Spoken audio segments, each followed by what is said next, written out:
my worst day of my life was really my best day. So when I was 17, I went out and I didn't have a lot of money, but I was doing okay. And I went to a grocery store and I told the manager what happened in my life. And I said, I want to feed 2 families. Help me out. Give me a discount. And he gave me 10% off. And I thought, cheap bastard, but I took it. I had the most enjoyable shopping. I took 2 shopping carts and just filled it up for 2 families. And then I called this church and I said, who do you know that needs help but won't ask for it, won't come for it? And they gave me 2 families' names. And so I wrote a little note. I just put, this is a gift from a friend. Everyone has tough times. I hope you have a beautiful Thanksgiving. And someday, if you can, pay this forward. I didn't use the word pay it forward. I said, do this for someone else. But now you look at us, pay it forward. And I put, love a friend. And then I realized I was going to the barrio area of the city. And I was like, maybe they don't speak English. So I had a friend of mine write it in Spanish on the back. So I figured I could flip it over.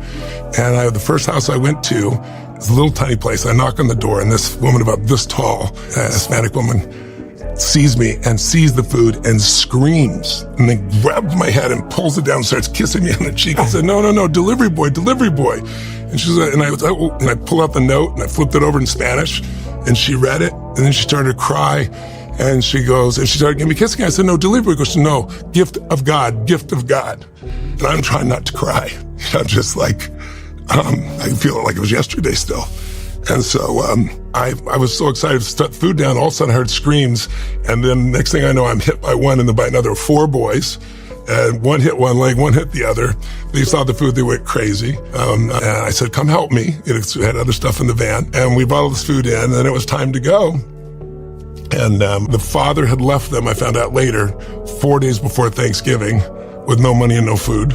And I'm looking through the mirror and I just started crying uncontrollably. And I'm like, why am I crying so bad? This is such a beautiful moment. And I just realized, my worst day of my life was really my best day. The day that was the most painful to me, because that father is the one he adopted me. I carry his name.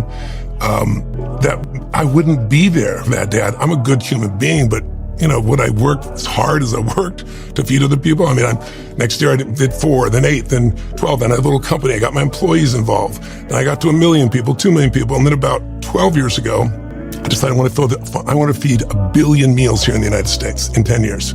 I see it as a blessing. I always try to help people say, how could you turn your worst day into your best day? That's when life is really magical.